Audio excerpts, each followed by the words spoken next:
Hello, good day for my lecturer and friend. My name is Yip Kai En from Bachelor of Business Analytics. Today I will be presenting Business Ethics Final Assessments. In these assignments, it will be divided into two sections. Starting with the sections 1, my case focused on Shein's fast fashion's labor practice and workers' working conditions. I analyzed this issue using 4 ethical perspectives. First, Rose prima facie duty theory.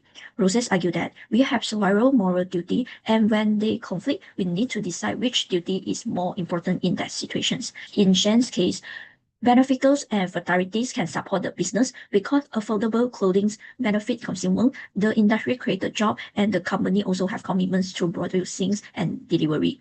However, this duty may conflict with non-injury and justice when the workers face low pay, long working hours, and insufficient rest.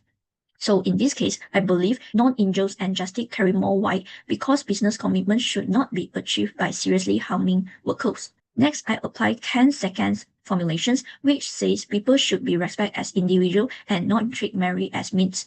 The main issue is whether workers have genuine choice. Maitland argued that if workers voluntarily accept the job, it can be seen as market choice. However, I think accepting a job does not always mean that the choice is completely free. Workers may depend on the income and have limited alternative, making it hard to reject poor working conditions. So if Shein's relies on these situations to maintain low price and fast productions, workers may be treated mainly as production resource rather than individual with their own dignity and choice. Third is ethical relativism, which suggests that moral standards may differ across society. Applied to Shein's, this means salary, working hour, and employment practice should also be understood within the local culture and economic context, rather than only using our own standard. However, just because a practice is common does not mean that it is morally right. If the local exceptions is enough to justify every practice, unfair treatment will become difficult to challenge. So my outcome is that cultural difference should be respected, but they should not be used to justify harmful working conditions.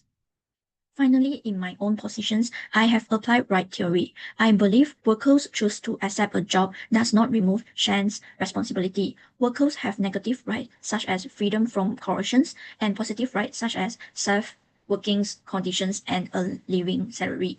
So even if workers voluntarily stay, Shein's could still fail to respect their right if the conditions are harmful and unfair. My final positions is about balance. Shein's can pursue low price fast productions and profitability, but those goals should not come at the expenses of workers' balance, right, well-being, and dignity.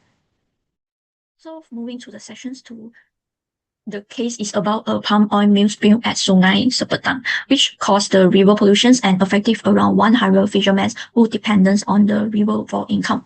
So in these sections, I use Gemini to analyze the case, and each response lead me to another questions. In the prompt 1, I asked Gemini to elaborate the moral issues. Gemini says the companies was negligent and shows deliberate indifference. However, I feel this is too certain because the article only shows that the waste forms broken. It need not clearly to prove whether it was negligent on an unavoidable accident. So this leads to the prompt 2, where I ask whether serious harm alone is enough to prove moral blame. Gemini agree that an unavoidable accident and preventable negligence should be treated in different ways, but it still argues that the companies has responsibility after the incidents. This raises another questions based on Rose duty of reparations. Making amends is normally connected to a wrong. So in prompt 3, I ask why the company should still compensate if there was not wrongdoing. Gemini explained this through fairness. I agree, and connecting it to the distributive justice. The company benefits from its business, so initial fishermen should not be left to carry all the loss alone. But this leads to another questions. Where should responsibility end? So in the prompt 4 and 5, I explore its limit. Gemini's focus on direct and foreseeable harm. I agree some limit is needed, but environmental damage may develop over time and affect future generations. So this is connected to the sustainability and intergenerational justice, which consider longer term impact, not only immediately harm. Then in the prompt 6, I look at the different shareholders. Gemini give more priority to vulnerable group.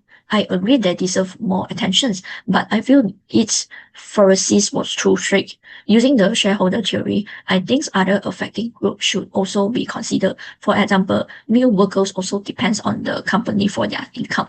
So this leads to the prompt 7, where the Gemini consider the weather economic consequence. This reflect utilitarianism. I agree the consequence method, but this raises another concerns. Should a smaller vulnerable group suffer just because more people may benefit? So in the prompt 8, I challenge this. Gemini agree the fisherman should not simply to sacrifice for the majority, which connects to Kant second's formulations. Then in the prompt 9, I asked whether compensations alone was enough. Gemini says that the fishermen should also be involved in the decisions they affect. I agree with this. True procedural justice, fairness is not only about the final outcome, but also about how the decision is made. Finally, prompt 10, bring all the things together. Overall, my thinking developed from simple asking who should be blamed to consider who should be repaired harm, how far responsibility should go, whose interests matter, and how decisions should be made. So that's all for my part. Thanks for listening.